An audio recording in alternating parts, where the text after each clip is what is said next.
Good afternoon, you're welcome to Good Afternoon Ghana here on Metro Television. We're coming live from the Kwabahema studio here at Northridge. My name is Helena Nyeweja. Coming up this afternoon.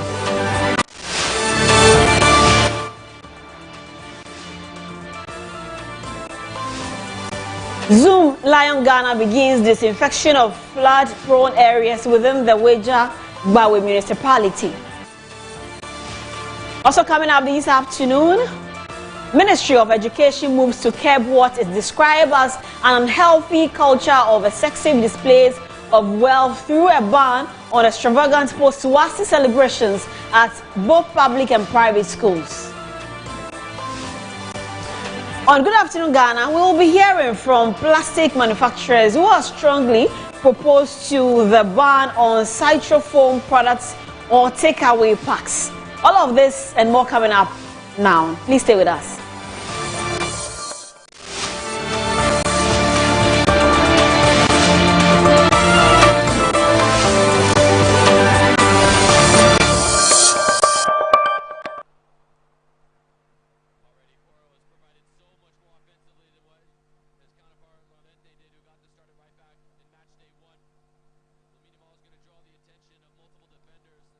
For keeping us company, and we are starting from here. Former member of parliament for Domi Kwabenya, Adwoa Safo, has sustained injuries following a shooting incident near her late father's residence at Kwabenya. Adwoa Safo was heading to a ceremony organized by the Christo Asafo Mission of Ghana to introduce a new leader. Speaking on Good Morning Ghana, Kofi Safo, lawyer for Christo Asafo Mission of Ghana, clarified rumors around who succeed Safo Kantanka, stating it has always been Safo Kantanka's wish for one of his sons to succeed him. From his perspective, his successor will come from any of his sons. It is the wish of the man, which he has communicated several years ago, even I think before I was born, that yes, the one who succeeds him in the bloodline. So it is something which is known to every member and even outsiders. Right. But you as a lawyer... I cannot oppose it. That's because it is something which we have communicated. Certain things are very entrenched. So you don't even have room to even communicate because it's entrenched in our setting, in our tradition. And it's not as if he just laid it bare that one of my three sons will lead and it will create maybe a problem or something. No, he didn't lay it bare. After stating that the next leader will emanate from the three sons, one of his three sons, he put in place certain measures. He put in place certain measures for that actualization to really actualize, or that was to really actualize. So the Council of Elders are there to appoint the next leader. They go through processes. So it's a procedure before they arrive at one of them. So it's not as if any of the three sons and then they will be jostling for the position. No, and that's what actually happened. That's what actually happened. So they passed them through required procedure until they settled on one eventually. When he was alive, nobody even become so eager to maybe lead, take ensuring things that yes, when you are no more, I will lead. For him to maybe become incensed that yes, when I'm no more, this guy will pose a problem. So I needed to really appoint maybe a leader myself. Okay. Nobody does for such a position. Now, says strengthening partnerships with the private sector is key to transforming Ghana's agricultural sector, creating jobs and guaranteeing food security. As part of efforts to promote agro-processing value addition, the Minister for Food and Agriculture, Eric Opoku, has been touring agro-processing facilities across the country. His latest stop was P&A African Foods, where from produce including palm fruits, eggs, cassava and contomere are processed into finished products. Shadrach Odameja reports. The Minister for Food and Agriculture, Eric Opoku, has toured the facilities of P&A African Foods to assess the company's contribution to agro-processing and agricultural development. The company processes a range of locally produced commodities, including cassava, palm fruits, eggs and vegetables into value-added products for local consumption and export. The visit comes at a time many farmers across the country are struggling to find ready market for their product. In recent years, bumper harvest of crops such as maize, cassava and vegetables have often led to gluts, forcing farmers to sell at very low prices or watch their produce go to waste due to limited storage and processing capacity. Industry players say expanding agro-processing can help absorb excess produce, reduce post-harvest losses, guarantee markets for farmers and improve incomes while strengthening the country's food security efforts. We work closely with the farmers, aggregators, transporters and stakeholders, thereby supporting livelihood, contributing to rural economic development. Every metric ton of produce and process in this factory represent income for Ghanaian farmers, employment for Ghanaian workers, and export earnings for our country. We are shifting our focus from agriculture as a survival activity to agriculture as an agri-business to unlock the full potential of the sector. Our farmers have produced so much. We have witnessed glut in many of our crops. Buying for food alone in our homes will not be sufficient to offtake from our farmers. And so we are urging individuals with the capacity to go into processing. Government says investment in processing plants are critical to addressing market access challenges while creating jobs along the agricultural value chain. I'm also interested in the palm fruit that we are processing. In fact, processing for now is the way to go. The President of the Republic of Ghana spoke about the 24-hour economy.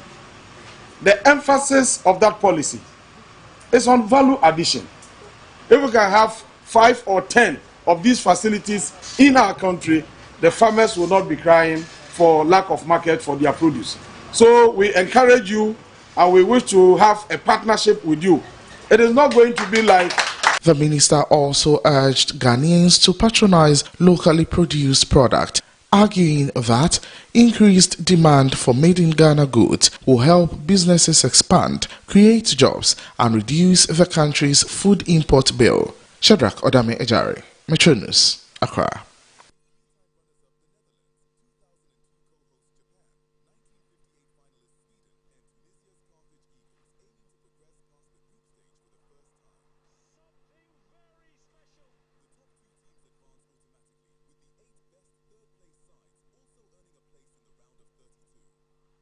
Away from Jobs and Employment, Dr. Abdul Rashid Hassan Pelpo has sworn in an audit committee to ensure accountability and enhance the implementation of the Financial Management Act. Speaking at the inauguration and orientation in Accra, he charged the committee to systematically review audit reports and ensure timely implementation of recommendations. He called for collaboration with management to prevent irregularities and improve service delivery under President Mohamed's administration.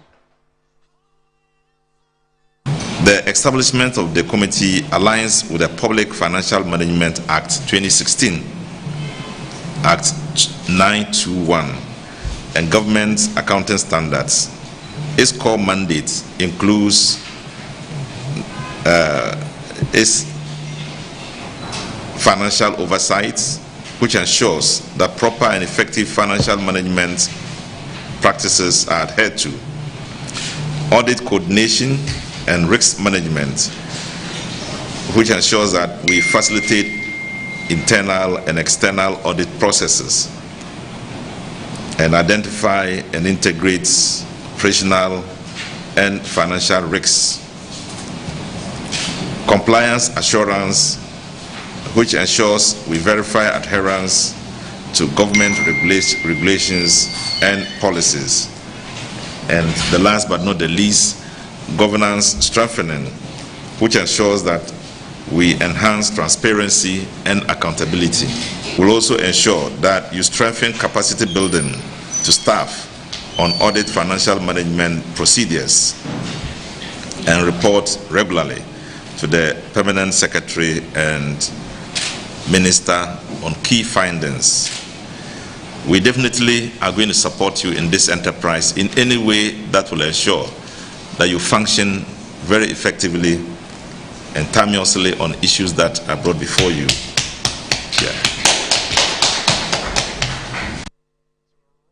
Away from, let's focus on education now, as the University Teachers Association of Ghana has issued a June 30 ultimatum to government to resolve a number of outstanding conditions of service and welfare concerns affecting members across the country's public universities. The association warns that failure to address the issues could result in a nationwide strike. There is more. The decision was announced by the National Executive Council of UTAG following its statutory quarterly meeting held at the University of Health and Allied Sciences in Ho. According to the association, government has until June 30 to address several unresolved matters, including delays in signing the interim salary adjustment agreement, unpaid allowances, promotion arrears, and the regularization of affected academic staff. UTAG says despite the successful conclusion of negotiations on the interim salary adjustment agreement, government is yet to sign the document, delaying its implementation and denying members temporary relief pending a comprehensive salary review expected in 2027. The association also raised concerns over challenges affecting post-retirement contract renewals and staff regularization following the reversal of a directive by the Ghana Tertiary Education Commission. Other concerns include outstanding government payments under the Online Teaching Support Allowance Scheme for research fellows and academic librarians, as well as unpaid salaries and promotion arrears owed to some university staff. UTAG maintains that the continued delays are unacceptable and risk undermining confidence in the collective bargaining process. The association says it expects swift government action to address the concerns before the June 30 deadline or face a nationwide industrial action by university teachers. Still on education this afternoon, the acting Volta Regional Director of the Ghana Education Service, Marian Jemima Ejuro, says stringent measures are being put in place to deal with teachers and students involved in examination malpractice. According to her, any teacher found guilty of examination malpractice will be dismissed from the Ghana Education Service, while students involved will be sanctioned and barred from writing examination for 2 years. Speaking to the media after deliberations on matters affecting education in the region, Adroy reiterated the commitment of the Ghana Education Service to enforce strict disciplinary measures against all forms of examination malpractice to protect the integrity of the country's educational system. The new Director General, Professor Ernest Kofi Davis, is not tolerating exam malpractice at all. Honestly, he abhors it, and he has given that power to go around and fish out anybody who will meddle he or herself in exam malpractice. I explained earlier that anyone caught will be dismissed from the service, and also any student caught in exam malpractice would have to be at home for some number of years before writing the exam again. On the issue of illicit drug use among young people in schools across the region, Adroy advised parents to be more vigilant and actively involved in monitoring their children's activities and social interactions within their communities. With drugs, we all know that society frowns on drug addiction, but that is what is happening of late. And we are doing so well trying to educate our children to see the evil of drug addiction, because when the society is bedeviled with drug addiction, it means that we don't have a future. Our children do not have a future. Apart from teacher factor and other stakeholder factor, parent factor is key, because the child spends most of the time with the parent before even growing to early childhood, going to kindergarten. The child spends over 4 years with the parent before that child is enrolled in the school. During holidays, the child is with the parents. So we are pleading with parents to take interest in their children. They should support the schools instead of supporting the children to do what to destroy their future. They should support teachers. Our teachers are doing so well. They are struggling. Parents should help us. They should help the teachers so that together we can mentor, we can guide our children to achieve learning outcomes in our various schools. Now, the Ministry of Education has suspended all senior high schools graduation ceremonies nationwide, citing concerns over excessive displays of wealth and celebrations. According to the service, the act undermines the values of discipline and quality as well as academic achievement. In a statement issued on Saturday, June 20, the ministry said schools must remain institutions focused on learning, character development and discipline, rather than platforms for showcasing wealth. It said graduation ceremonies should celebrate students' academic achievements and personal growth while reflecting values of modesty, dignity and respect. The Minister for Education, Haruna Iddrisu, has therefore directed the Director General of the Ghana Education Service to immediately suspend all SHS graduation ceremonies across the country. The suspension will remain in force until existing guidelines governing such events are reviewed. The Ghana Education Service has also announced a ban on lavish post-examination celebrations on school premises, particularly those involving expensive gifts such as vehicles and money bouquets.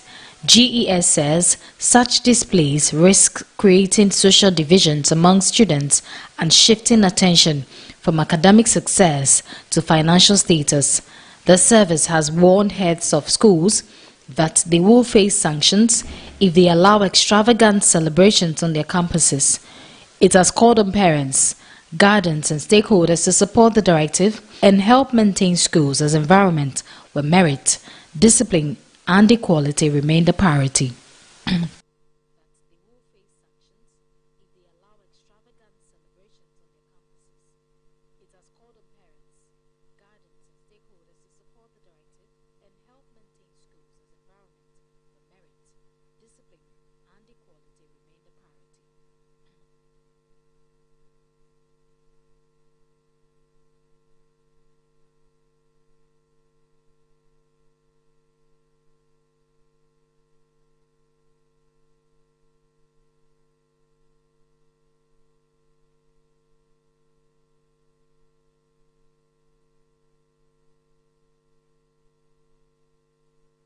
The Ministry of Education has suspended all senior high schools graduation ceremonies nationwide, and he cited different reasons. But we have someone on the phone now. We'll be talking to him on exactly this very matter and what is happening. Good afternoon to you. Good afternoon. Now, tell us the latest. We are told that the exhibition of students showing off at their graduation ceremony has become a problem, and there's the band. Talk to us about it.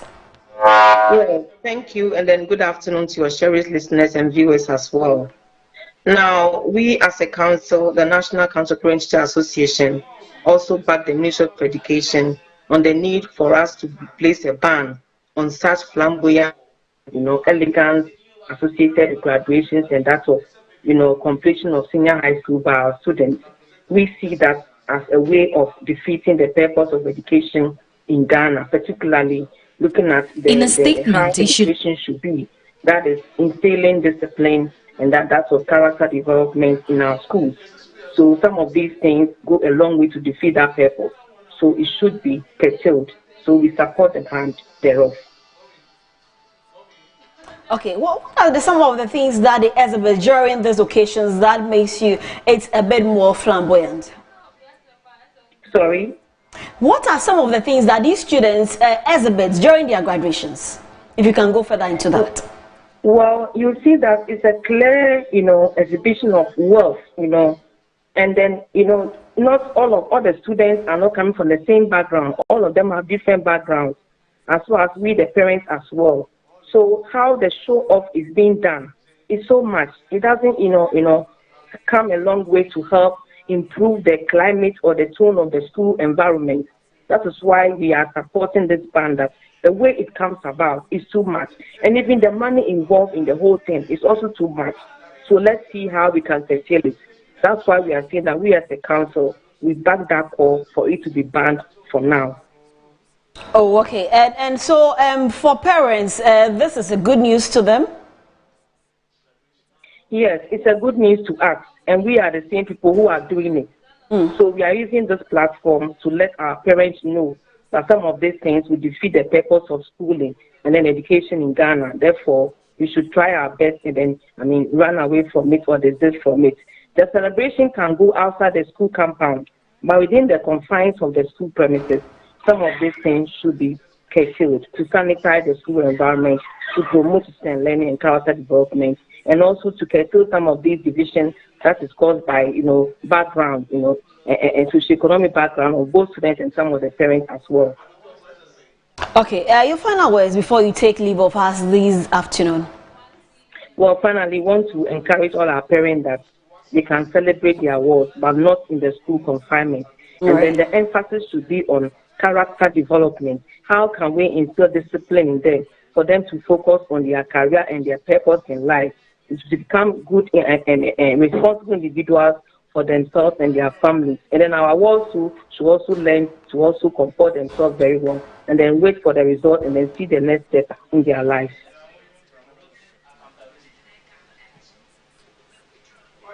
Okay, we really appreciate your time this afternoon. That was Irene Sam, and she is the Public Relations Officer for the Parent Teachers Association. Now, from that, the National Chairman of the ruling National Democratic Congress, Johnson Asiedu Nketia, has criticized the practice of influential individuals issuing orders from above to prevent the arrest or prosecution of people who engage in wrongdoing. According to him, such interference undermines justice and hinders national development. Cadres Front of the National Democratic Congress observes Cadres Remembrance Day annually on June 19 to honor the lives and sacrifices of early members of the Ghanaian Revolution.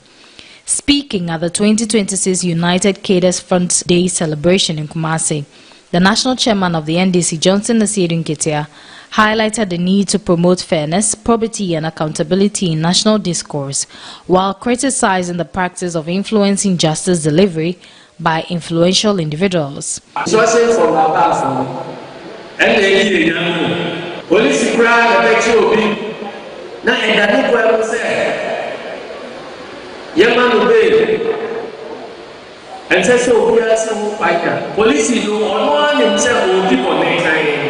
And so to meet in a say, instruction from above to be like I say, my name.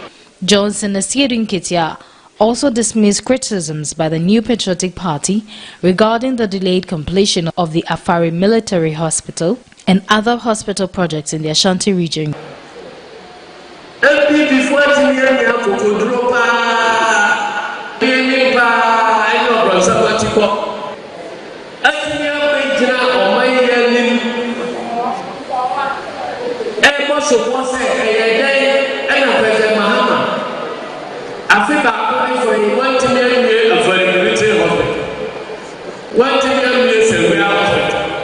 The Vice Chairman of the United Cadres Front urged the NDC leadership to give greater recognition and support to party cadres. He noted that empowering them would strengthen the enforcement of policies and initiatives aimed at accelerating development. The probity, accountability, transparency, and natural justice. The team is ready to every corner. These are our main concerns.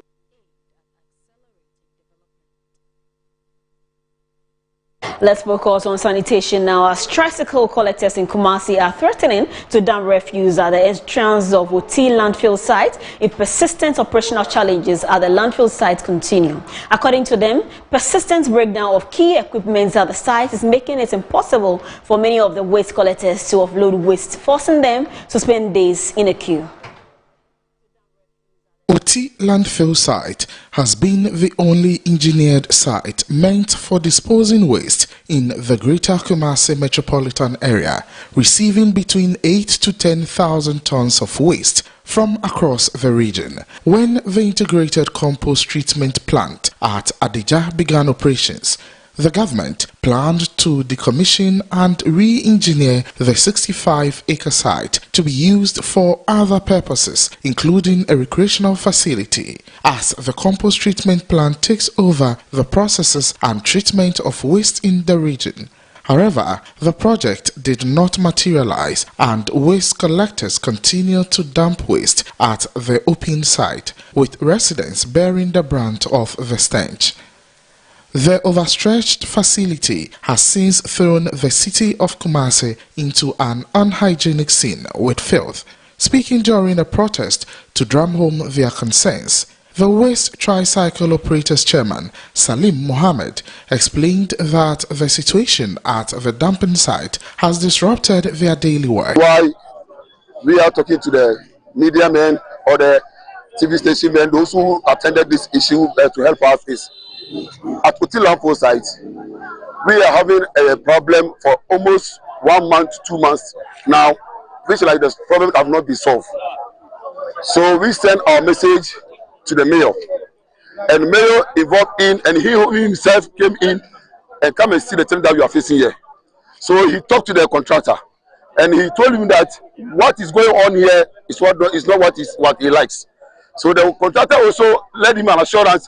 They give him 10 days for you to make sure that to deliver the problem that we are facing here. But after mayor gone, till now, the problem is almost worse. Some of the tricycle operators also expressed their frustration to the news team, threatening to dump waste at the entrance of the site if urgent measures are not taken to fix the challenges at site. The message we want to send to the government is very simple. As our chairman earlier stated, the challenges we are facing here is machines. We need the government to step in. The mayor came in here, no results. He gave them 10 days ultimatum. Yes, still no results. Otumfor Nana Ashantekin also sent a delegate. They too came here. And we don't think the message was being sent to Nana. Because ever since these delegates came in here, the problem has been worse.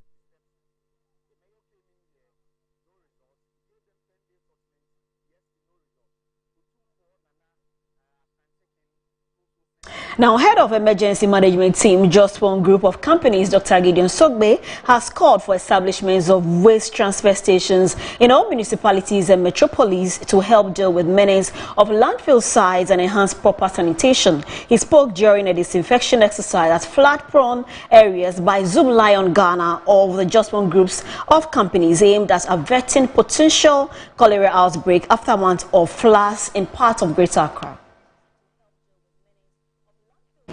Can you mention your designation for? Yes, thank you very much. I'm Dr. Gideon Sogbe from Just One.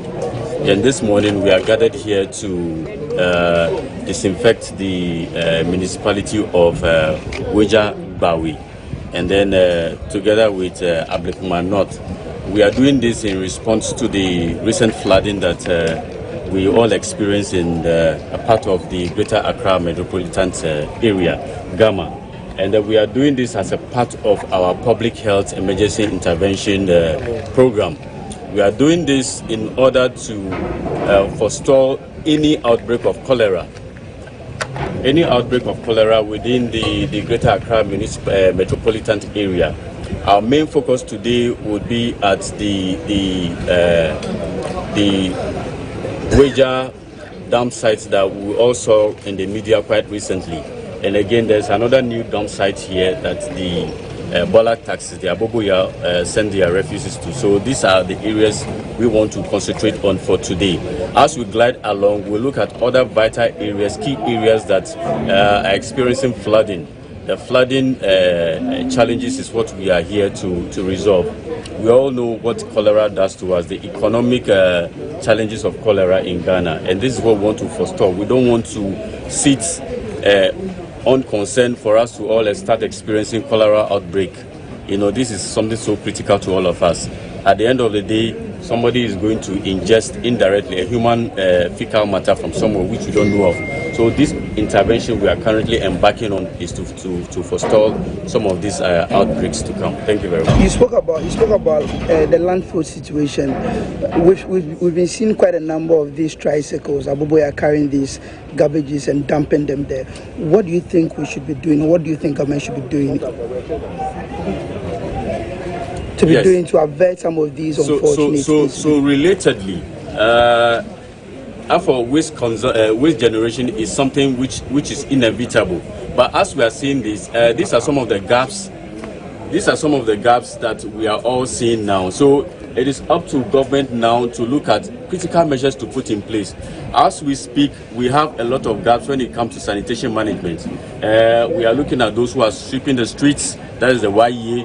We are looking at those who are even supposed to engage in critical disinfection. As we speak now, we should see a team of people, within all the enclaves, especially when we have floods recorded, disinfecting all the communities against any outbreak. So these are some of the gaps we are seeing. If you visit where you have the Aboboyas Pact, in fact, the smell nuisance and the unaccompanied fly, population alone will tell you that in no time soon we are going to have cholera recorded in Greater Accra. And cholera, if you have cholera, before you know, you have traveled somewhere else, you go and then you are just distributing it all around. So these are some of the things we want to do now. So we need a landfill site, properly managed landfill site. We need these Aboboya people to be controlled properly. We need transfer stations, especially within this enclave. If you see the waste generation within the Weja, Bawe, and Ablekuma North municipality, you see that the waste generation here is so high. So if we don't have a transfer station here that can convey the waste from the transfer station to the final disposal site, you have what you are seeing with the Aboboya situation. If there were to be a transfer station, this wouldn't have happened. So these are some of the things that government, Ministry of Local Government and Rural Development would have to sit down and then really strategize on what to do next. Thank you very much. Away from sanitation, let's turn attention to other matters as the United Kingdom is set for a change in leadership following the resignation of Prime Minister Keir Starmer. Starmer announced he is stepping down after facing increasing pressure from within his Labour Party over recent political setback and declining public support. He is expected to remain in office until a new just 2 years selected. The Labour Party is expected to begin the process of selecting successor in the coming weeks. The development marks another significant chapter in British politics as the country prepares for a new Prime Minister. Achieved in just 2 years. An economy that is stronger, growing faster than our peers. Wages rising faster than inflation in every single month since we came to power. Investment secured, infrastructure being built, an end to austerity, with the fastest fall in NHS waiting lists for 17 years, the biggest improvement in rights for workers and renters in a generation, the biggest uplift in defence spending since the Cold War, small boat crossings falling, asylum hotels closing, protecting young people from social media, and 500,000 children being lifted out of poverty because of the choices that I made. Our reputation in the world restored, with Britain once again standing up for decency, respect and the rule of law, securing trade deals, standing with Ukraine, standing up for our values and rebuilding our relationship with our allies in Europe. Change promised by a Labour government, change fought for by a Labour government, change delivered by a Labour government. But I know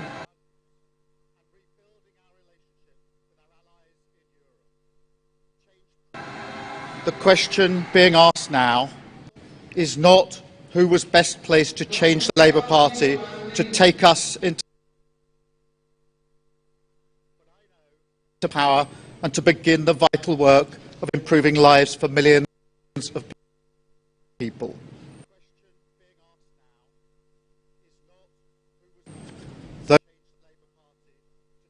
those questions. It was Keir Starmer there who resigned as Prime Minister. But that's where we wrap up for today's edition of the News Update on Good Afternoon Ghana. My name is Helen Anyeweja. That's Moro Krekodan, so standing by for more after this break. Do stay.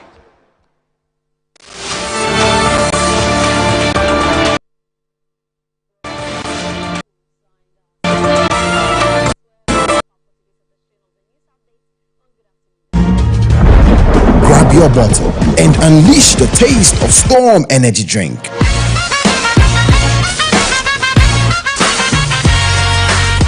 A bold flavor, a big attitude. Feel the vibe, own the moment. It's your time to be different. Storm Energy Drink, make your mark. Excessive drinking can be detrimental to health. Not recommended for persons under 18 years, lactating mothers, pregnant women, and people sensitive to caffeine. This advert is FDA approved. As the days come and go, there's always shit. Let colleagues explore all the planetary bodies. Our mission is in Uranus to treat hemorrhoids, anal fistula, anal fissure, anal incontinence, hidradenitis suppurativa, using laser ligature for pain-free and speedy recovery. On Uranus Street, Accra, is Main Tuber Hospital and Coloproctology Center. Trust Uranus with us and we will delight you. Visit the Main Tuber Hospital today or call us on 0244 581 541. In my line of work, a confident smile is everything. Kel Chaco toothpaste keeps me on top of my game and ensures my smile is always radiant and bright. With the tiring nature of my job, we spend several hours under the scorching sun. To keep our teeth white and our breath fresh all the time, we use none other than Kel Chaco toothpaste. Kel Chaco toothpaste. You're on a Kessie and in a kit one. Samayo Kendini, who be here, Semetra Sapapadia to a mammy mouthful. Kel Chaco's natural ingredients, and a bomb is so by, a man is swing, and a sansu mama hoto so a will beg you. Kel Chaco toothpaste. Choose Kel Chaco toothpaste for anti-cavity, whiter teeth, and fresher breath all day. Available in 80 gram and 150 gram. Grab yours today. Kel. Happy Smile. This advert is FDA approved.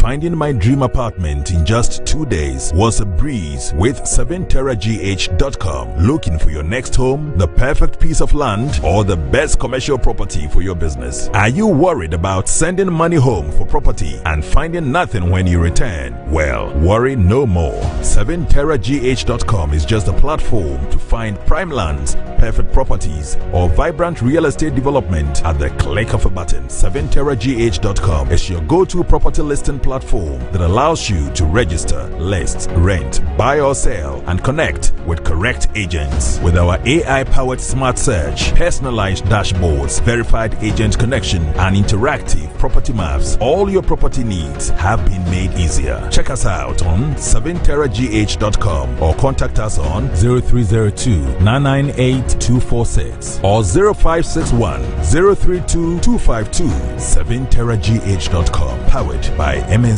Properties.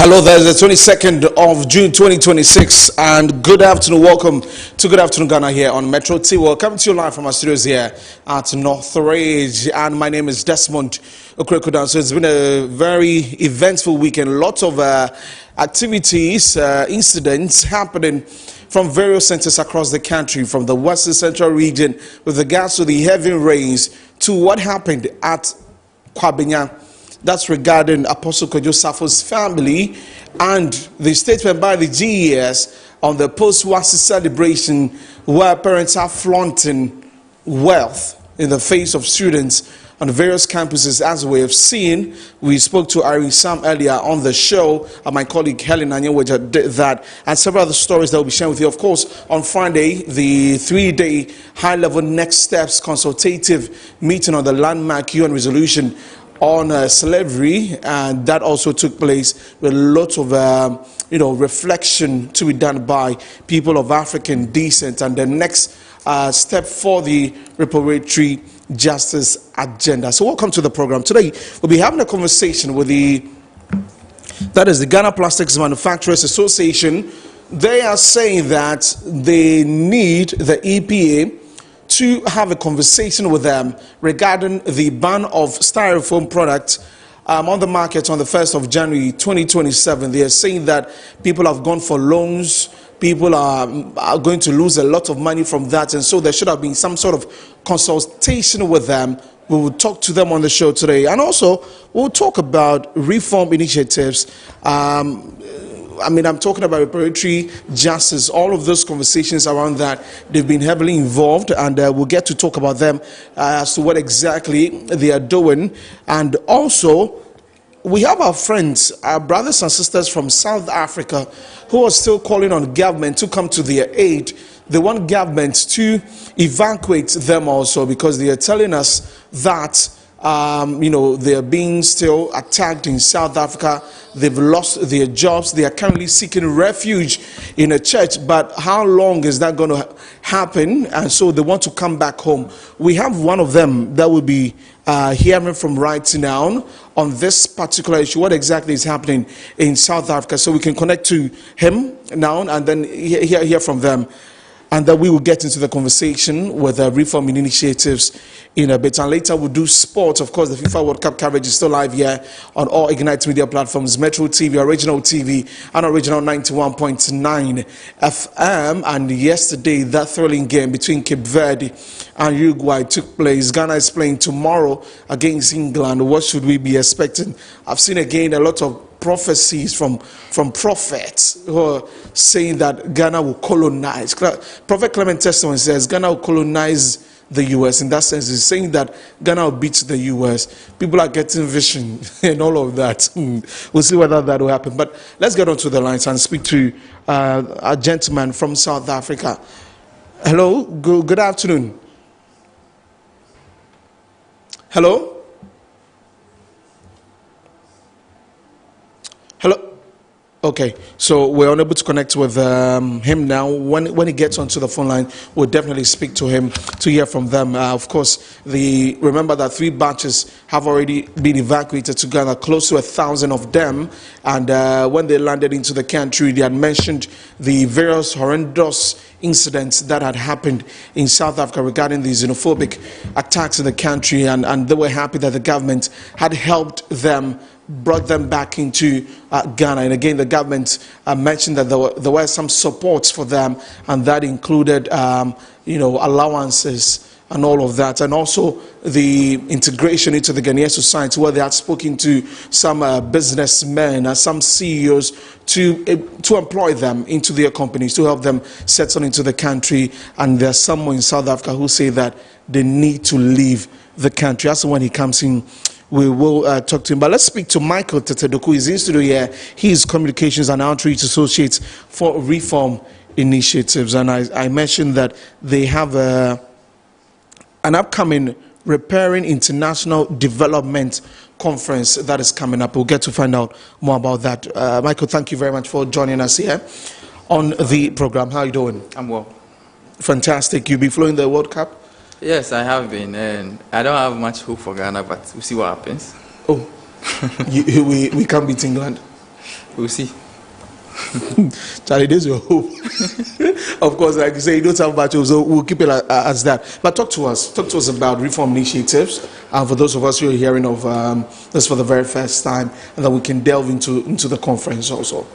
So Reform Initiatives is a non-profit registered in Ghana, in Sierra Leone, and the US of A, and we work around reparations, so reparatory justice, transitional justice, human rights, democracy, and then good governance. And so our work is such that we work across the continent and across the globe with various partners, whether other NGOs, whether government, like the government of Ghana, or other non-governmental actors that are relevant to the various thematic areas for which we work in.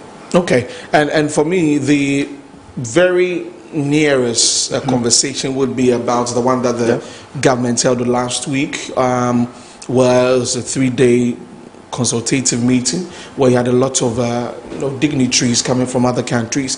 You mentioned reparatory justice. I mean, for many of us who are following the conversation, why is this important? And your conference is talking about repairing international development. Yeah. How does that connect? So reparations or reparative justice is generally about how as a people, how as a globe, we can formally acknowledge the incidents of slavery, the incidents of the transatlantic slavery and colonialism, historical injustice that have happened to all of us, and how we can acknowledge that and heal from it. So first off, because of colonialism, because of the slavery, it has created a system where the world is structured in a way that there are places that are considered developed, places that are considered undeveloped.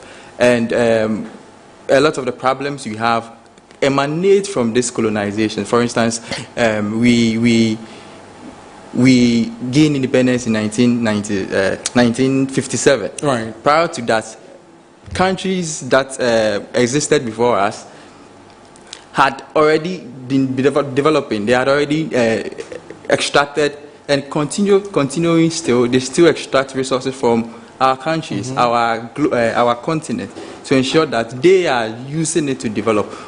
When it comes to development, for instance, you realize that we have a system where between a global south and a global north, where we produce the raw materials, we sell it to them at minimal prices. Right. They use it to develop finished goods and finished products and sell it back to us at a price we cannot even afford, which continues to create a system where we are constantly in debt, and they constantly develop because they are gaining the raw materials and getting the things they need to be able to progress.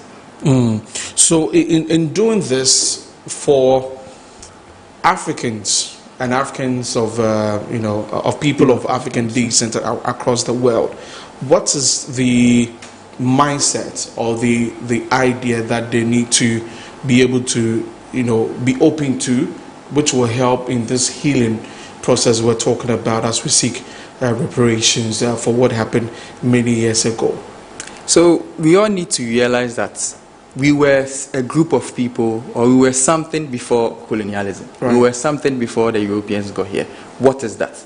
We do not know what it is. Some people know it, some of us do not know it. So our way of life has become, well, maybe because we live in a global village where it seems like we are trying to replicate what the Western world does.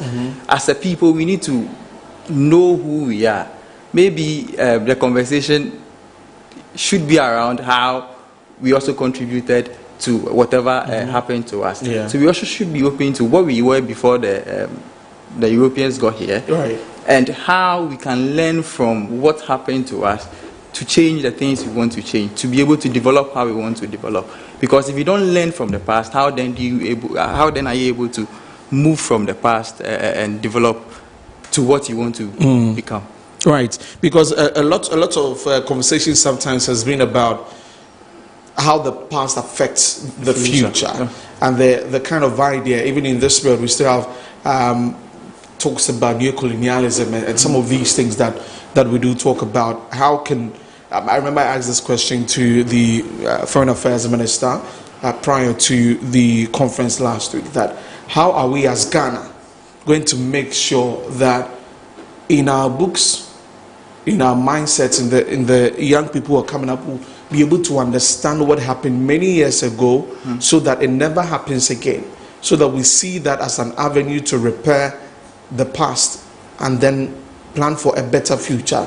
And that is what your conference is talking about. Yeah, so our conference is generally around international development, Right. but at this time around we are looking at it with a reparatory justice lens. Right. For decades, maybe a century, development or international development has been ideas and knowledge from the global north, and then bringing those knowledge and ideas as solutions to us in the global majority. So those of us in Asia, those of us in Africa, those of us in Latin America. Meanwhile, we have our ways of life. We have our indigenous knowledge system. We have local communities are locally creating their own forms of development. So generally, because of modernization, the modernization theory really frames every society as going through the traditional, as a traditional society and gradually moving to industrialization. But is that really what development should be for all of us? If I'm from associate here, what is progress to you is different from what progress is to me. So we are centering the conversation that as indigenous communities, as local communities or indigenous societies, we've already been developing we already know what development means to us.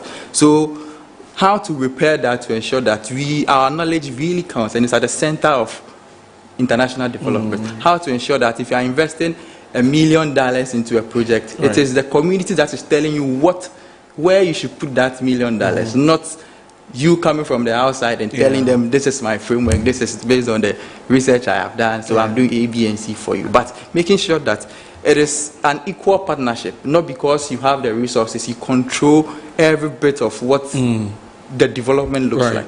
And so this is why this conference is bringing together, I see policymakers, industry leaders, civil society organization, development partners. You know, what do you, because yet again, we say that every year or every now and then there's a summit, there's a conference. What exactly are the end of these conferences that will shape the future?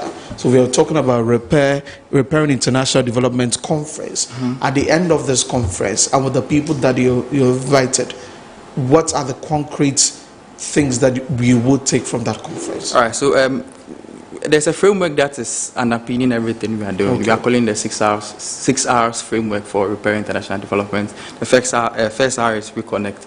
We believe that to really repair development, we need to reconnect people to their cultures. We need to reconnect people to their lands. We need to reconnect, because like it or not, there are still communities in Africa that are fighting for their land on their own continent. So we connect people to all this. Secondly, we need to re-educate people. We need to make people understand that development is not to be told to us about, like, you don't have to tell us what development is. We need to understand and re-educate ourselves and change our mindsets about what the global north has, the hegemonic system that has been created, where information and knowledge from the global north is seen as paramount, and we have to just listen. Thirdly, we also need to repair the historical injustices that has happened to us, the colonialism, the chattel enslavement and the slave trade, making sure that we repair the system and move forward from that. Thirdly, we also need to rebuild. After repairing, we need to rebuild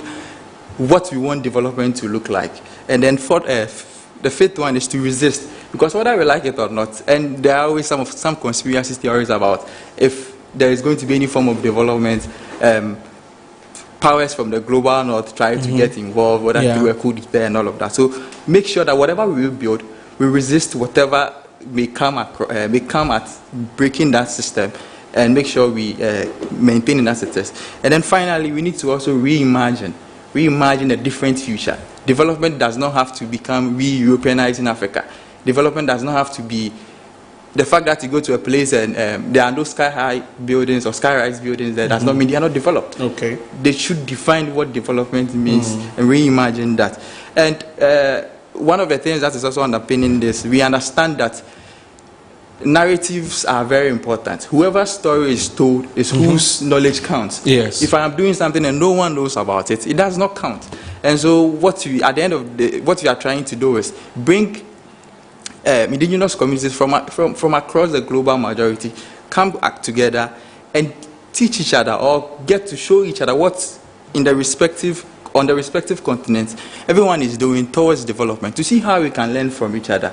Also, one of the things we also be producing out of this conference is an anthology. It's a book, formally a book where will be all the lessons, all the insights from the conference we'll go in there and make sure that working with all those partners from from across the global majority, we push indigenous knowledge to solve indigenous solutions. Because whether they admit it or not, a lot of what things we see globally as development now emanated from indigenous communities. We were doing it, they learned from it.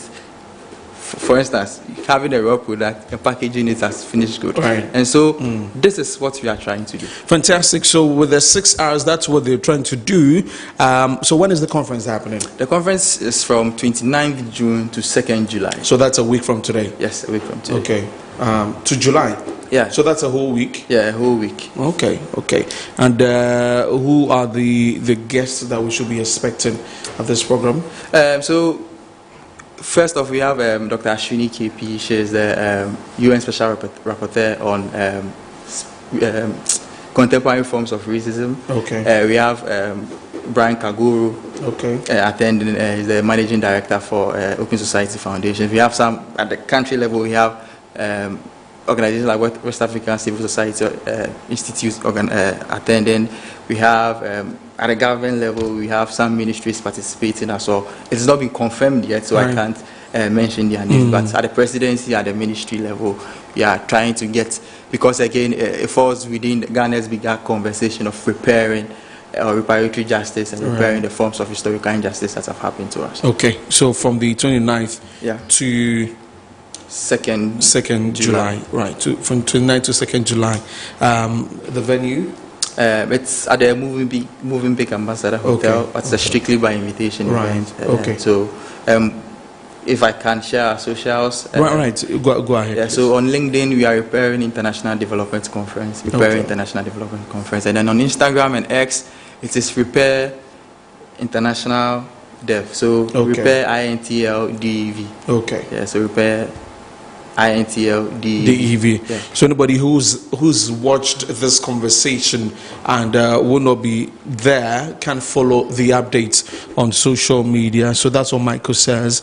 And Michael, just any other thing you want to add? Strictly by invitation, you said? Yes. Right. So that's why you can only follow social media, right? Michael, anything you want to add before we wrap? I think finally all I'll say is reparations are very important. Reparatory justice, a lot of the times we do not care about it. It seems like of all the problems we have, government is leaving that and trying to push reparations or reparatory justice. But we also need to understand that the problems we have today do not exist in isolation. Okay. They are influenced by the historical injustices that have happened to us. We have artifacts that have been looted and kept in European countries and all of that. All those are important to the conversation. Yeah, those are because before we end this conversation, I want to say that last week at the conference, the Dutch gave their word to the president. They are returning some stuff, the French and other countries. So a lot more will be doing that. So thank you very much, Michael, for joining us. That is Michael Tete Doku, is Communications and Outreach Associate at Reform Initiatives. Very soon, be speaking to my colleague Ekosechi Saki. He's on Zoom and following Zoom Lion and other partners who are cleaning our environment as we are trying to make sure that we prevent or avert the flooding situation we're seeing because of the rain. So let's take this report. When we come back, we speak to Ekosechi Saki. Right. From Just Point. And this morning we are gathered here to disinfect the municipality of Weja Bawi.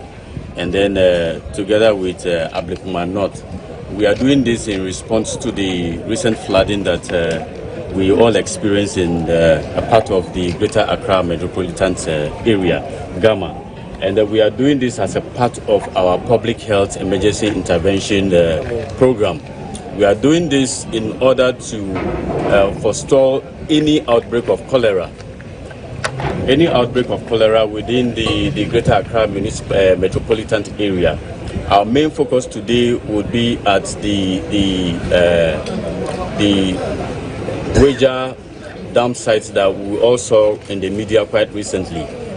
Another new dump site here that the Bola taxis, the Aboboya send their refugees to. So these are the areas we want to concentrate on for today. As we glide along, we'll look at other vital areas, key areas that are experiencing flooding. The flooding challenges is what we are here to resolve. We all know what cholera does to us, the economic challenges of cholera in Ghana, and this is what we want to forestall. We don't want to sit unconcerned for us to all start experiencing cholera outbreak. You know, this is something so critical to all of us. At the end of the day, somebody is going to ingest indirectly a human fecal matter from somewhere which we don't know of. So this intervention we are currently embarking on is to forestall some of these outbreaks to come. Thank you very much. You spoke about the landfill situation. We've been seeing quite a number of these tricycles. Aboboya carrying these garbages and dumping them there. What do you think we should be doing? What do you think government should be doing to avert some of these unfortunate cases? So relatedly, for waste generation is something which is inevitable. But as we are seeing this, these are some of the gaps. These are some of the gaps that we are all seeing now. So it is up to government now to look at critical measures to put in place. As we speak, we have a lot of gaps when it comes to sanitation management. We are looking at those who are sweeping the streets, that is the YEA. We are looking at those who are even supposed to engage in critical disinfection. As we speak now, we should see a team of people, you know, within all the enclaves, especially where we have floods recorded, disinfecting all the communities against any outbreak. So these are some of the gaps we are seeing. If you visit where you have the Aboboya Pact, in fact, the smell nuisance and the unaccompanied fly, population alone will tell you that in no time soon we are going to have cholera recorded in Greater Accra. And cholera. Okay, right. So you heard from the head of emergency management team at the Just One Group of Companies, Dr. Gideon Sugbe, as the team. Today we understand that Weja Bawe, they're silting some gutters and making sure that we avert the issue of flooding in some parts of the Greater Accra. My colleague Eko Sechisaki has been following the team. Eko, good afternoon. Thank you so much for your time. Talk to us about how the exercise has been today in the Weja Bawe area. So far, so. Hello, Echo. Echo. Okay, I think we've lost. Just as you mentioned, some doing right. Hello. Yes, Echo. I can hear you now. Please go ahead. Yeah. So they've embarked on a disinfecting exercise within the Weja Municipal Assembly. Currently, as we speak, we are the Makati landfill site where it has become a topical issue at the moment. As you can see around, the place is very bad. There are flies hovering all over the place. We have plastic materials that has been sorted and they will be conveyed to onward processing into other materials. The place is flooded, but if you can see in my shot, if actually come forward, you can see that the Zoom Lion workers are really disinfecting this landfill site. And this forms part of a series of activities to ensure that the cholera outbreak that often comes when there is flooding situation is accompanied by flooding is being curtailed. Many often when we talk about flooding situation, the focus is mainly on the distribution of relief items and also how to evacuate victims, among others. A little has been done aftermath of the flooding situation. So this particular exercise by Zoom Lion Ghana Limited and also the Municipal Assembly is to ensure that some of these flood diseases that come is being curtailed. I have with me the man who is leading this particular exercise. He's called Dr. Gideon Sugbe. I will be speaking to him shortly to find out how what he makes of the exercise and when we'll be closing today. Doc, you are live on Metro Television. All right. Glad to speak to you. First of all, we visited Oblogo landfill site. We saw the situation, and the Oblogo landfill site is closer to a water body. And in fact, for me, it is very devastating because for you to see some of the workers at the landfill site, they sent the landfill site as a temporary home because I saw makeshift structures where you could clearly tell that is where they cook in the midst of all these garbage and also flies moving around. And they stand a very high risk of being infected with some of these cholera and also diseases. What do you make of the situation at the Oblogo landfill, the Oblogo landfill site? Yes, thank you, my brother. I think you witnessed for yourself what is going on there. You could witness the live population there. You could witness the leakage, that black water you are seeing emanating from the decayed component of the waste you have deposited there. And this black water is just flowing directly into the dam or the river? The Desu River. Which is so blacky. You will see a portion of it has turned black. And these same workers that you are referring to, that they have almost have the home at the landfill site, you could see them doing their normal activity in the water there, because that's where it is closer to. And then they indirectly fetch this water to go and do their cooking, to go and do their food stores and whatever. And this is where we see it as a potential area for the outbreak of cholera and other gastrointestinal diseases. When they say cholera, it means that indirectly someone has taken in a fecal matter that is having this Vibrio cholerae, the positive organism for cholera. You've indirectly ingested it, okay, through food that has not been properly cooked or through vegetables that are there. You could look up, you see that there is farming activity. The same water from that area which contains some of these microorganisms. That's what Joshua, emergency, capital E. And it's the same water they used to wash, the same water they used to bath. So these are some of the things that we have to, educate the public about. Now look, though you create waste, know how you manage your waste, know how you dump your waste. That place serves as a place to store waste, but that is not its finality. So that is why now we need to improvise. How do we take care of the waste that it does not become injurious to the community? We have to put in landfill sites. We have to put transfer stations. Okay, in a big case scenario is what we are experiencing at this McCarthy Hill enclave. You can see the spinal disposal site here. Doc, before getting into this landfill site, I'm referring to the McCarthy landfill site. The road was very terrible. It was in a very terrible condition. Exactly.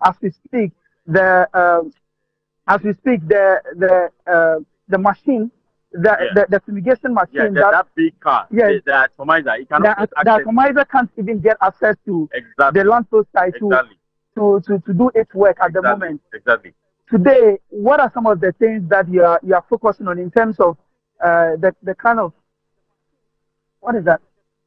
Yeah, the guy's working. So what are you focusing on today in terms of the kind of diseases that we are controlling today? Yeah. So as I said earlier, you see, flooding is associated, or the aftermath of flood is associated with a lot of diseases. Okay. Okay. Let's move. Let's move back. Okay, so Desmond, unfortunately, if you can hear me, Desmond, if you can hear me, I think there is some smoke. Oh yeah, you saw that my colleague Sechi Saki at the Oblogo landfill site, where Zumla and Ghana Limited is together with some partners disinfecting the landfill site to prevent the issue of cholera as the rains come down, and there's a burning happening there, as you can see on the screen. And Echo, if you can speak now, I want to ask you about the assembly. So this landfill site we see there, what is the assembly doing about it? Because it doesn't look as an organized place where people can drop, refuse. But definitely, I will bring that news to us subsequently. So join us at 7 p.m. on Newsnight for more on this. But now in studio, we'll be talking about a statement that came out from the EPA a couple of weeks ago about the ban on styrofoam products. Now, that is actually supposed to take effect from the 1st of January 2027. Now, the Ghana Plastic Manufacturers Association have released a statement, and I'm just going to take portions of the statement, then we'll have a conversation on that. So it says that it's responding to the press release by the EPA on the announcement on the ban on production of styrofoam products from the 1st of January 2027. Now, they say that the Ghana Plastic Manufacturers Association represents the plastic industry in Ghana with over 171 production factories across the country. Currently, the plastic industry gives direct employment to over 41,395 people and also generates over 1.89 million jobs in the plastic waste recycling sector and a further 1.43 million jobs in the sachet, bottled water, food and beverage industry and other auxiliary sectors. And so this is a key part of what they're saying, that the Environmental Protection Agency have announced a ban on the manufacture and sale of styrofoam products with effect from 1st January 2027, and this was done without prior stakeholder consultation, in capital letters, with plastic manufacturers. In principle, we do not oppose to a ban on styrofoam products, but this should be done in consultation with the plastic industry in order to avoid serious financial losses. Presently, our capital investment cost for the plant and machinery for the manufacture of styrofoam food packaging products amounts to 1.493 billion cedis, and that's what the statement says. It continues. Join us in studio is the president of the Ghana Plastic Manufacturers Association, Ebu Butre. He joins us here. Good afternoon, sir. Thank you very much for joining us here on the program. Now, you say that you were not consulted on this. I believe the EPA had earlier given a hint that it was going to do something like that before the actual press release or the statement came out. You're saying that you never were consulted? We never got any hint whatsoever. All we got to hear was on the 24th of May when they came out with a press release without any consultation whatsoever at all. But what has been the relationship between yourself as manufacturers and the agency as the EPA? We do, Desmond, we do have very good relationship because I serve on a couple of committees within EPA on plastics issues. Okay. And we've had series of meetings and conversations from time to time. Of course, the Ministry of Environment as well. So for us, it was really a shocker that we were not consulted, nothing was discussed with us, and then it was just a bum press release. There is a very wrong perception. I don't know where EPA is picking that from, which is quite dangerous. There is an assumption that for styrofoam making products, you can just change some parts on the machines and then you can use it to produce alternative packaging using plant-based waste. This is absolutely wrong. Very, very wrong. Okay. Let's take it step by step. So in this case, we're talking about the white packaging for food. Correct. And what other products? Yeah, so basically, and then, they go beyond that to talk about any other product made out of styrofoam, even those that is used for the fishing industry. We have these coolants, and even in the building industry, we still use styrofoam as well. In fact, if you buy your television set, that white stuff in there to give it protection, it's also a styrofoam, basically. So we are saying that on capital investment, you need a minimum of 5 years to recover your cost. All that we established, all the machines and the plants and equipment that we have, we took bank loans. So we are tied up with bank loans. Now, we need 5 years to recover our costs before we can even think of making any profits. The last company, we have about 6 companies that is religiously doing styrofoam packs. The last company to establish from scratch is just 2 years ago. Okay. So if you said 7 months, there is no way that that company can recover. Apart from that, all others, we keep refurbishing and upgrading. So just in the last year, there has been some upgradement as well. So this all comes down to cost. So without any consultation, without any engagement and discussion, and then EPA will just come up with that release, it is as good as saying that, hey guys, go bankrupt, we scrap all your machines. And I don't think government, for that matter, will be interested to create a situation like that. There is a huge panic in the investor community, and there is a panic also in the banking industry, because the banks are also concerned, how are we going to get our money?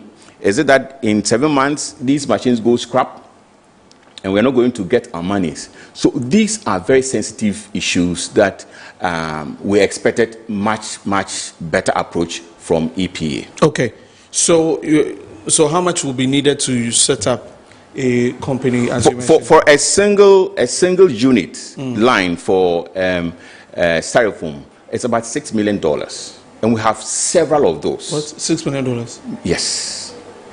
At the moment, the combined investment cost is 1.493 billion Ghana cedis. We're also saying that maybe government could be happy just to issue us a paycheck of 1.493 billion Ghana cedis. If Desmond, if you just hand me over the check right now, we will all stop. We'll fold up, send all the workers home, and then we'll be happy to do something else. So the reason why I said that there was a sort of hint about the ban of this, because I remember the president during the World Environment Day in 2025 mentioned that government intended to ban styrofoam products as part of efforts to fight plastic pollution and protect the environment. So from then, I remember that speech from the president very well. I do. Right. So then, from that point... So it was from that point that we were expecting EPA to engage us. We couldn't have just go to engage EPA. Okay. Whatever that we do, we go through EPA for the appropriate permits and the regulation to be done. We couldn't go to EPA. It is for EPA to come to us. But as I said, they came from a very different angle of understanding that, oh, we'll just change a bolt and knot here and there, and then the machine can be used for something else. Okay. I think that is what led them to this decision. And we are still open to engagement. Like I said, we are not opposing. We need to protect our investment. Right. The plastic industry and the plastic products is among the 5 top Ghana's export commodities. We export over 57% of our products all the way to Namibia, Angola, DR Congo, Algeria, and the rest. Mr. Botwe, you see the conversation we're having about the landfill sites and the environment. Most of what we see there is plastic waste. And that is what government says it wants to stop. On our beaches, we see all of these plastic waste. On our streets, we see all of these plastic waste. Is it not a Desmond, you know what? We've had outright bans in countries in Africa, Nigeria, Tanzania, Kenya, etc. Right. It never worked. It got mixed results. Very, very bad results. You don't think it will work?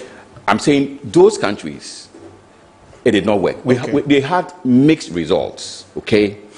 We had Bangladesh and India as well. They also had mixed results. But we have countries like Germany, Netherlands, at least I can mention these two countries.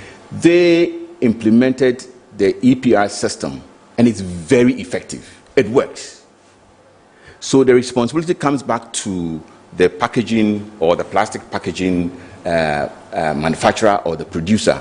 It's your responsibility if you put any plastic packaging in the environment.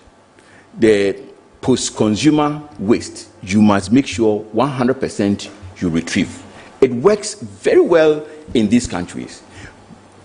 Since 2019, I've sat in numerous meetings on EPR systems. It's always talk shop. We're always going and then talking and then drinking tea, and then we are done and gone. We've not been able to implement. The best way to manage plastic waste is effective recycling, which we are doing, but it's not up to the... on the large scale to be able to avert what we're seeing. See, last year, government imposed, with all the resistance, government imposed a new tax called 5% excise tax on all plastic products. In fact, there is one company out of the Big Ten, one company alone pays 4 million Ghana cedis in that tax every month. We've paid environmental excise tax before that accrued billions of Ghana cedis. Nothing was used about it. Okay. So please, we in the industry, we take concern for the business that we do, but we have limitations. There is a part that the government has to do, and then business, we also have our part that we play. I think we do our best to play our part very well. It's left with government. Okay, so you say there was no consultation. The EP has released a statement. You're saying that people are going to lose their jobs, but they are, in their statement, they say that manufacturers like yourself should look for alternative ways to get to do these products. Is that not something you can consider? No, so that's a totally a different line. Okay. As an investor, you need to be careful you don't bring a white elephant business. Okay. I asked EPA in one of the meetings, is there a scientific proof? Is there a data? I mean, genuine data that shows that we can get those materials. I mean, if it's plant-based, example, it's sugarcane waste. Right. Do we have that enough quantity, in commercial quantity, to be able to invest in it?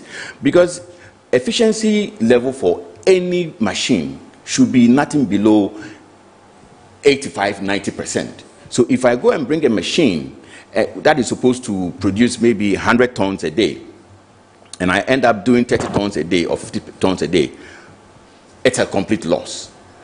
There is no scientific data. There is no proof that the plant-based raw material, we have it in abundance that somebody can invest.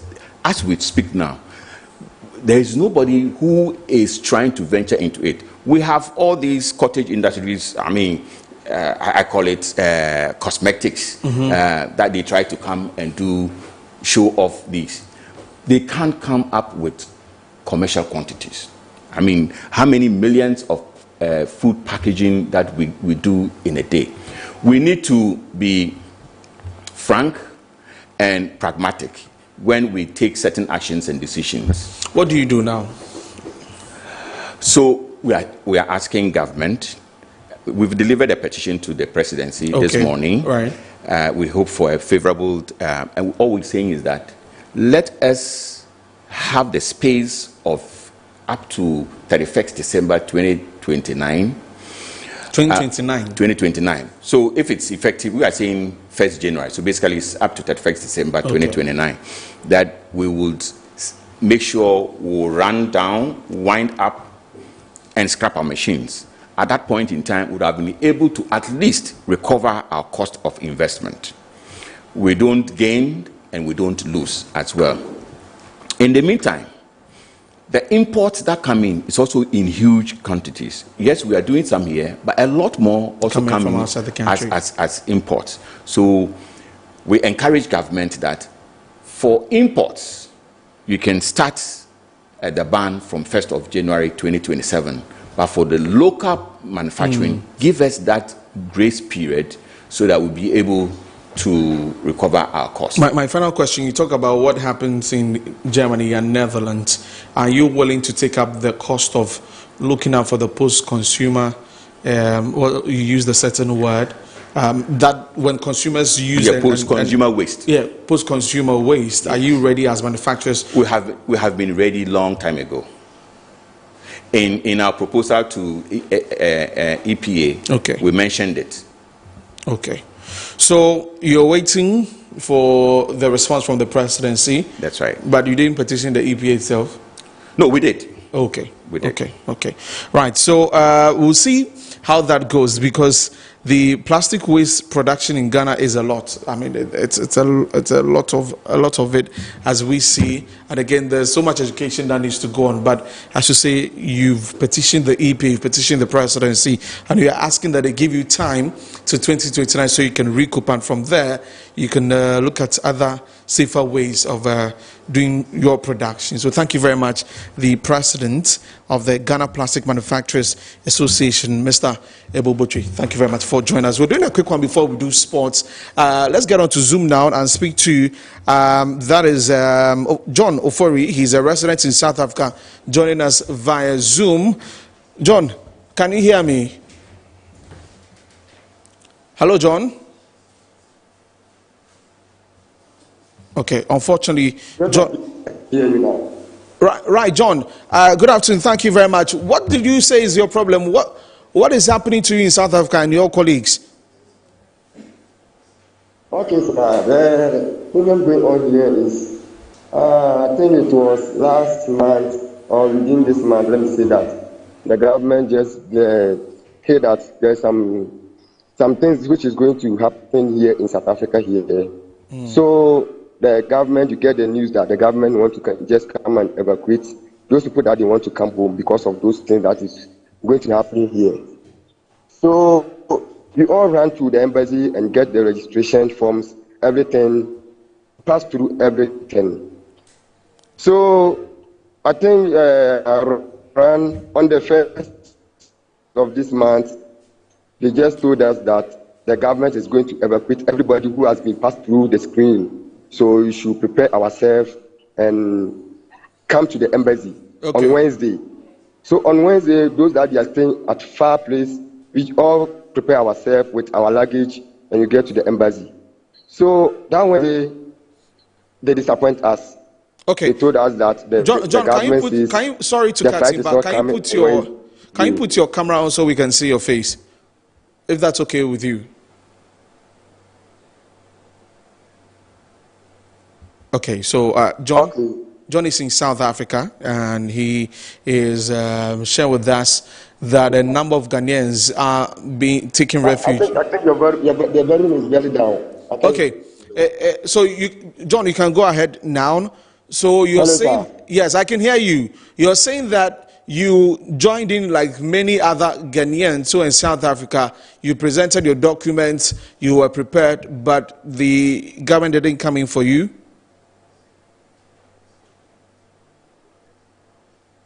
Yes, so we all gather here in Pretoria in the embassy. So let me say, on Saturday, we all joined together again because they told us that the flight will not come on Wednesday, so it will come on Saturday and Sunday. Right. So you all go back to our various places that we used to stay, which is the churches.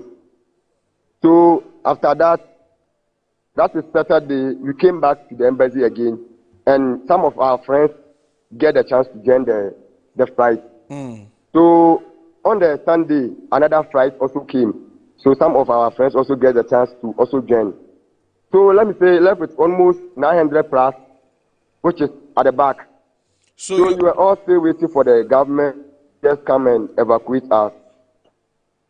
So 900 people are left in South Africa who want to come home to Ghana.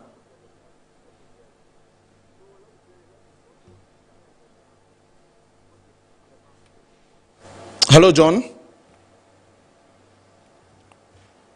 Okay, so we were unable to connect really with John. The network is not too good there, but he says that they were prepared, and so when they were told that the plane will come in on the Saturday, remember that the second batch was on a Saturday, the third batch was on a Sunday, and that made up to close about 1,000.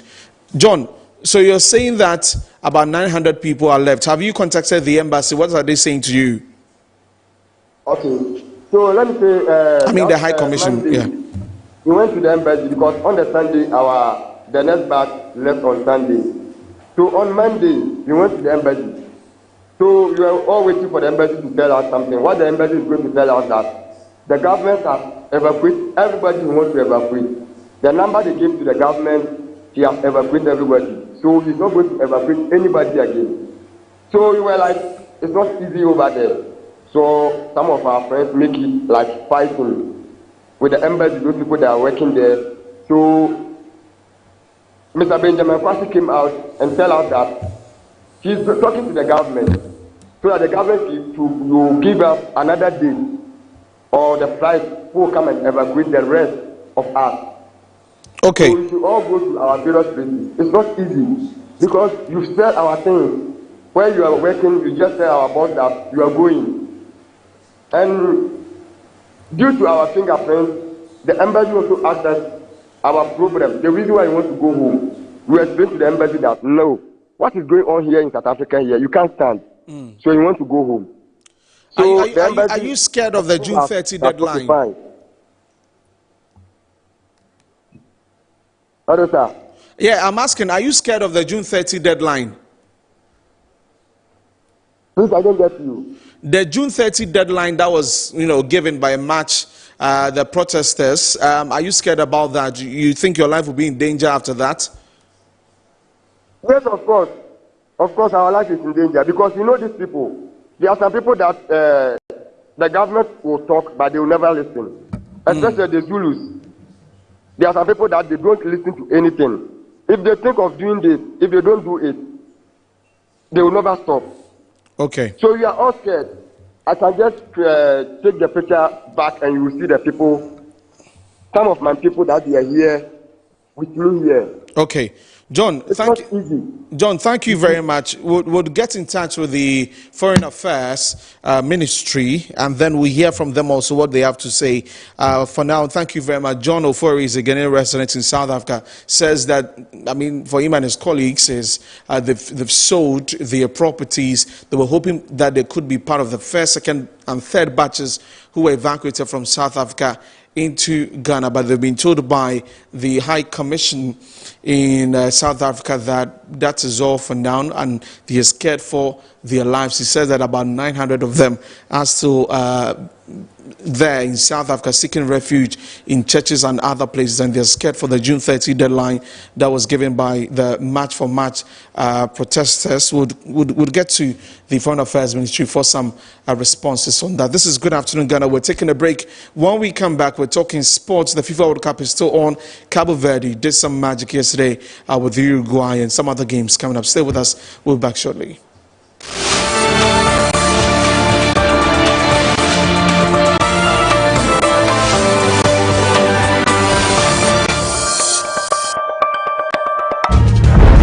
Grab your bottle and unleash the taste of Storm Energy Drink.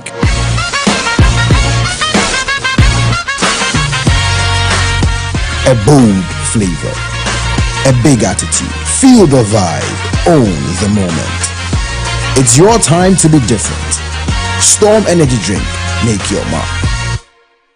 Excessive drinking can be detrimental to health. Not recommended for persons under 18 years, lactating mothers, pregnant women, and people sensitive to caffeine. This advert is FDA approved. Finding my dream apartment in just 2 days was a breeze with 7terragh.com. Looking for your next home, the perfect piece of land, or the best commercial property for your business? Are you worried about sending money home for property and finding nothing when you return? Well, worry no more. 7terragh.com is just a platform to find prime lands, perfect properties, or vibrant real estate development at the click of a button. 7terragh.com is your go-to property listing platform that allows you to register, list, rent, buy or sell, and connect with correct agents. With our AI-powered smart search, personalized dashboards, verified agent connection, and interactive property maps, all your property needs have been made easier. Check us out on 7terragh.com or contact us on 0302-998-246 or 0561-032-252. 7terragh.com, powered by MNC Properties.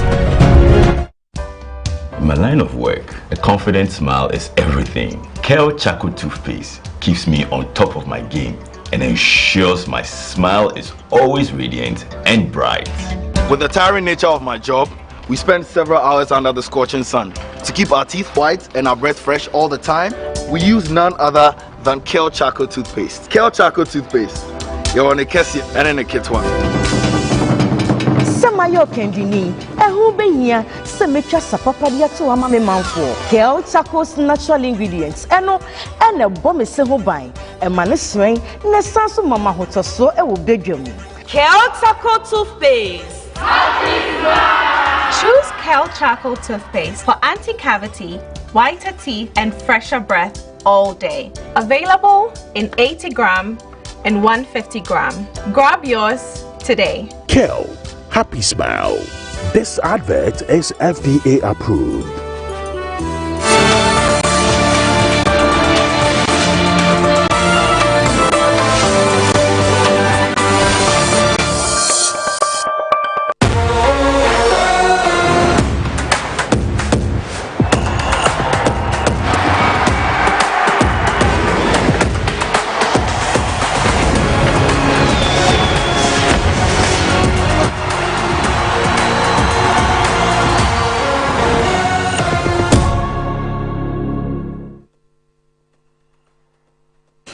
Talking FIFA World Cup now, and we've been bringing you the coverage of the tournaments from USA, Canada, and Mexico live here on Metro TV, Original TV, and also Original 91.9 FM. Many thanks for staying with us. We're getting into the conversation again.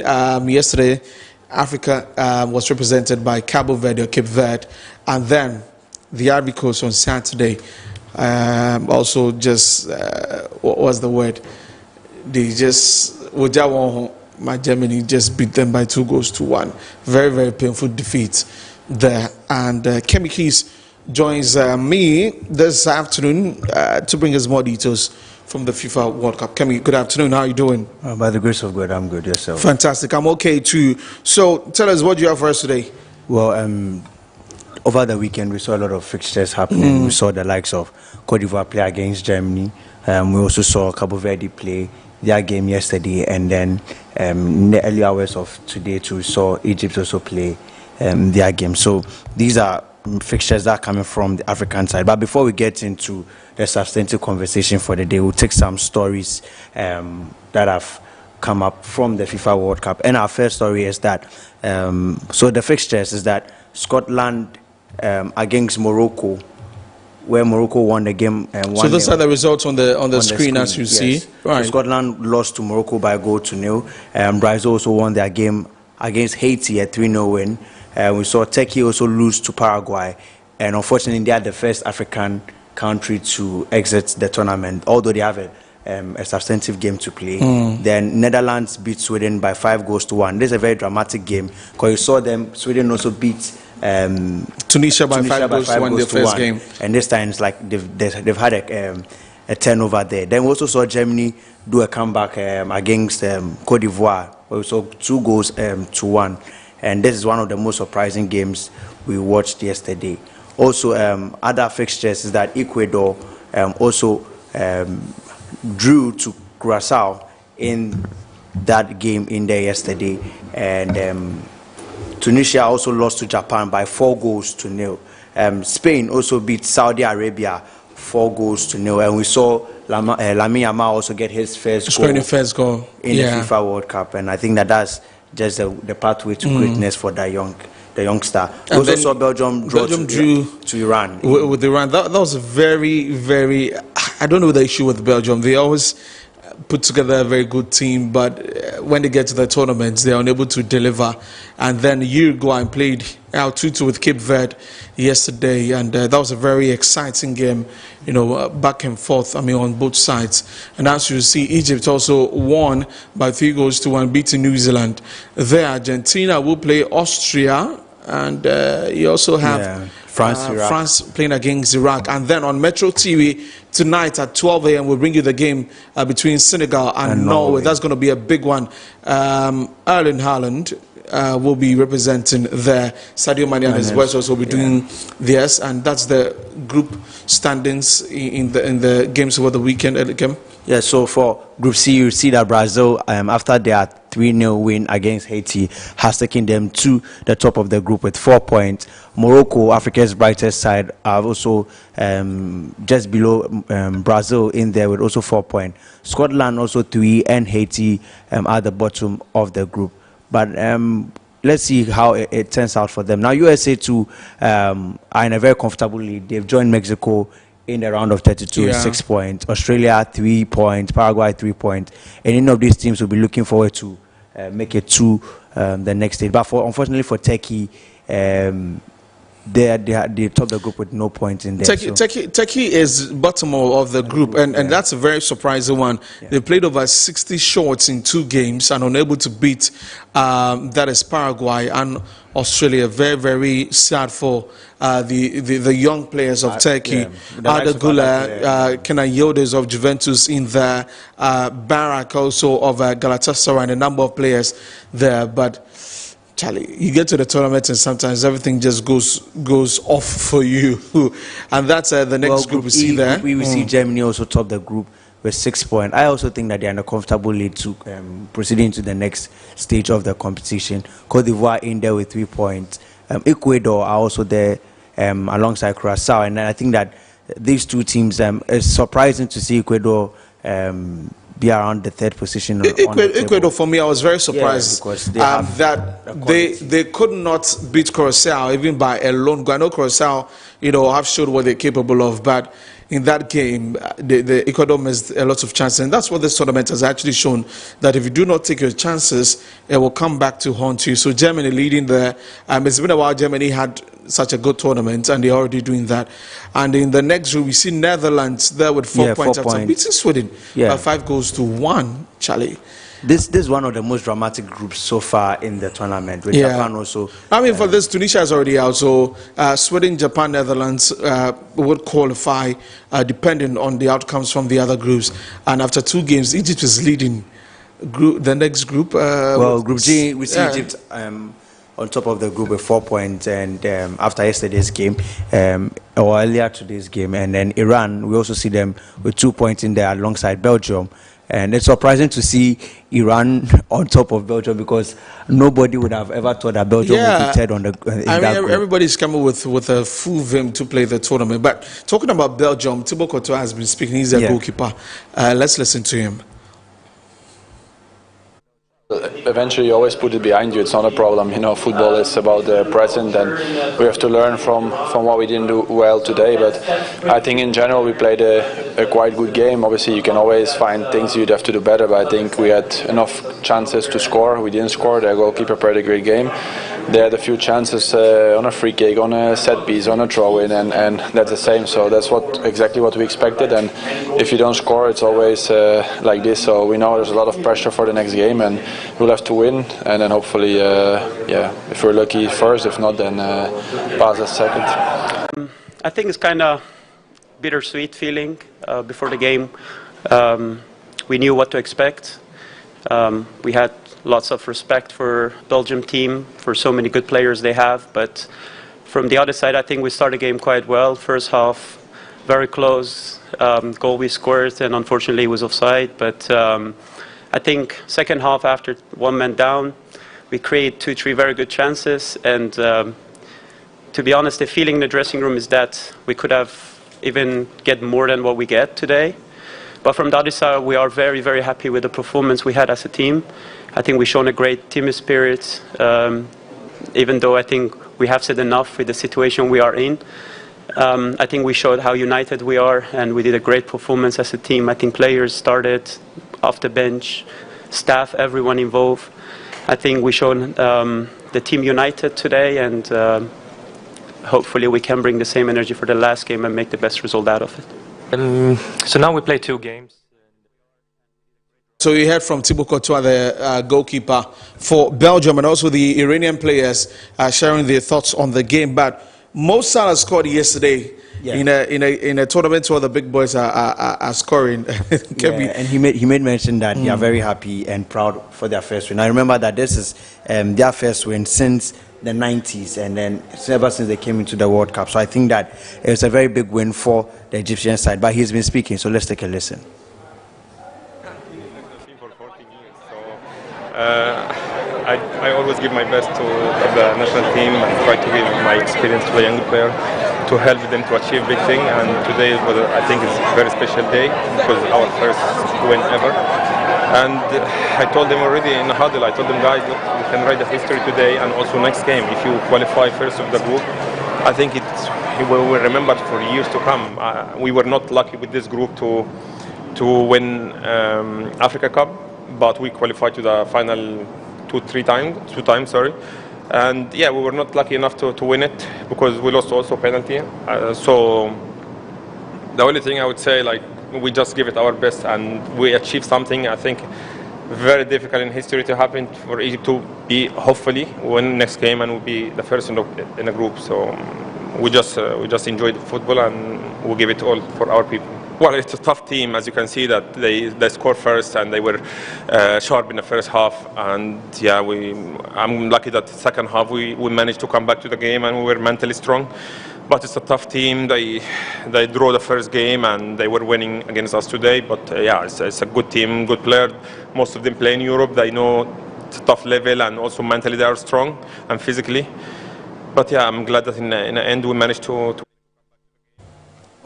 was Mohamed Salah speaking after 92 years of seeing the Egyptian side win their first game at the World Cup. So I think it was a very big moment for them. But moving to other stories, yesterday we saw a very dramatic game against Uruguay versus Cabo Verde where we saw a 2-2 draw in there. But some fans have been speaking and they said that there's never been a team like us, and they've been celebrating their points they gained in yesterday's game. But let's take a listen. We arrived here, that was our goal. I say we got here on merit. I say you don't win a prize to get to the World Cup. You have to compete, you have to qualify, and it's difficult to get here. And now you're mixing it with some of the best teams in the world. And our goal was first and foremost just to attack the first game and show that we belong here. And nothing changed for the second one. We wanted to try and get 3 points. We got a point, it's another point to where we want to be. And we're in the same position. We got a good opportunity of reaching the next phase, which would be amazing for our group. As I say, it's something that we wanted. It was part of our goals, and just to show that we deserve to be at this level.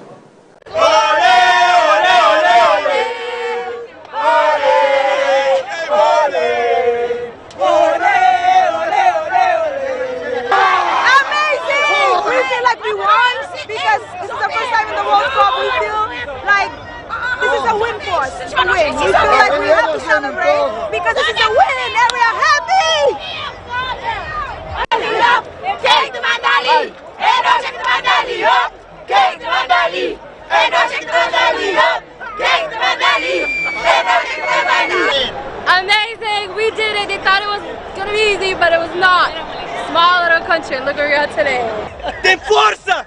Grogu! Grogu! Grogu! Hey, Bird, did you see the way after we got the ball, we were possessing, we were playing the beautiful game of football?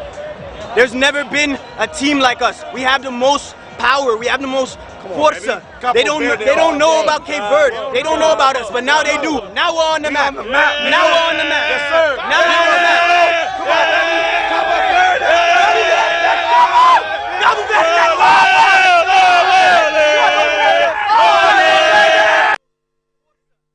The excitement, Kevin, the excitement's there. That's how we were feeling in 2006 and 2010. But I thought it was the same feeling last week. Yeah, but of course I understand. But I'm just saying that this is the very first time there. And when we got there in 2006, I remember back in high school, in primary, yes, it would be Uncle Fee. Like, let's go, we're going to watch the games, right? So kudos to Cape Verde. They're really playing some good football, toe-to-toe against Spain, toe-to-toe against Uruguay, and we'll see how it goes. But let's talk about the Brazilian national team, because Neymar is in the news. Yes, they actually resumed training in New Jersey on Saturday following their 3-1 victory over Haiti in Philadelphia. Now, as a result of that, it's putting the team in a very strong position to advance from Group C of the FIFA World Cup. Now, of the 11 players that played the game against Haiti, only 3 players went for on-field training. That's the likes of their goalkeeper, Alisson, and then their forward, Vinicius Jr.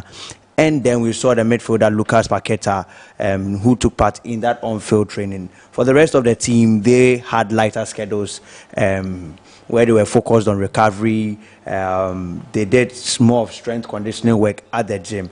But the only exception in there was Rafinha, who we learned that has picked up a hamstring injury and would miss the rest of the games within the group stage. But then if Brazil should be able to move past the group stages and move into the round of 32, he might be available for the game. Also, the Brazil medical staff too have said that forward Neymar, who has once again represented his team, their all-time top scorer, has started training with the team, and then he would be included in the final squad for their game against Scotland. Now, we'll see if Neymar would make an appearance on the field of play. But yes, they're saying that yes, he's still recovering from his injury, and that he might make an appearance in the final game against Scotland. Right. Thank you very much, Kemi, for bringing us the updates for the FIFA World Cup at 3 p.m. Ebenezer Muzu will be here with the team with the highlights, and then at 12 a.m. we'll bring you the game between Senegal and Norway. Before we wrap up on the show today, there's a statement about the incident that happened with the Apostle Kwadwo Sarfo family. Now, a statement from the family says that the family of the late Apostle Kwadwo Sarfo wishes to express its deep regret over the unfortunate shooting incident involving Honorable Sarah Adwoa Sarfo, the duly recognized head of the Kwadwo Sarfo family. The family wishes to assure members of the Christo Asafo Mission, relatives, friends, sympathizers, and the general public that Honorable Adwoa Sarfo is currently in a stable condition and responding positively to medical treatment. The family further wishes to assure all Ghanaians and stakeholders that, with the exception of Mr. Israel Nana Kwadwo Sarfo Kotakofna, all the children of the late Apostle Kwadwo Sarfo remain united and committed to ensuring a dignified and befitting burial for their father. Now, clarifications on what happened over the weekend. The family says it has observed with concern the circulation of conflicting narratives regarding the succession arrangements of the founder and leader of the Christo Asafo Mission. In addition to the updates above, the statement also seeks to set the record straight. Says that in 2017, Apostle Kwadwo Sarfo designated his son, Mr. Israel Nana Kwadwo Sarfo, also known as Nana Kwadwo Sarfo Akofina, as his successor, and entrusted him with the leadership of the church and oversight responsibility for the various business entities established by the founder. However, during his tenure, the family observed a significant decline in the fortunes of several businesses within the Christo Asafo conglomerate, leading to the collapse or near collapse of a number of those enterprises. Furthermore, several foundational principles of the church were altered during his period, while Mr. Israel Sarfo increasingly exercised authority without due regard for the founder and leader of the mission. These developments caused considerable concern to Apostle Kwadwo Sarfo. Consequently, in 2024, he took steps to revoke the mandates previously granted to Mr. Israel Sarfo. The relevant provisions conferring that authority were subsequently removed from the church's governing framework. He continues that Mr. Israel Kwadwo Sarfo, in collaboration with certain elders of the church, sought to organize a private installation ceremony aimed at declaring himself as the leader of the Christo Asafo Mission, contrary to the wishes and succession directives of the founder. Upon becoming aware of the developments, two members of the church initiated legal proceedings and secured an application before the court seeking to restrain the purported installation ceremony. And it says that on the morning of June 21, 2026, that was on Sunday, Honorable Adwoa Sarfo personally undertook efforts to serve the court documents on her younger brother. During the encounter, Mr. Israel Sarfo discharged a firearm multiple times in her direction and also instructed associates at the scene to open fire on her vehicle. The matter has since been reported to the appropriate law enforcement authorities. Just a quick one on the family position. They say that the family wishes to categorically state that it does not recognize any purported installation or assumption of leadership by Mr. Israel Kwadwo Sarfo Akofina that is inconsistent with the directives of the late Apostle Kwadwo Sarfo. And the family says it distances itself from any claim by Mr. Israel Sarfo that he is acting on behalf of the Kwadwo Sarfo family with the authority of the family. So this is signed by Honorable Sarah Adwoa Sarfo Esquire, 22nd June 2026, who, according to the family, is the head of the Kwejo Safo family. So that's what's unfolding from the Kwejo Safo family. Apostle Kwejo Safo family. We'll see how it goes. Join us at 7 p.m. for more news. And then also log on to our website, www.metrotvonline.com. I am Desmond Okrekodas. Many thanks for joining us here. And yes, just to share a quick one also with you here, as my producer lets me here, says that a happy 60th birthday to Dad Nana Collins Edu Bempa Brobe. As you celebrate this remarkable milestone, may God continue to bless you with good health, wisdom, strength, and happiness. Thank you for your dedication, guidance. Wishing you a joyful celebration. And this is coming in from your daughter. So happy 60th birthday to you, Dad, Dr. Nana Collins Edu Bempa Brobe. That's it for the show. We're back tomorrow same time, 12 p.m. Stay with us and enjoy the rest of our programs. Bye-bye.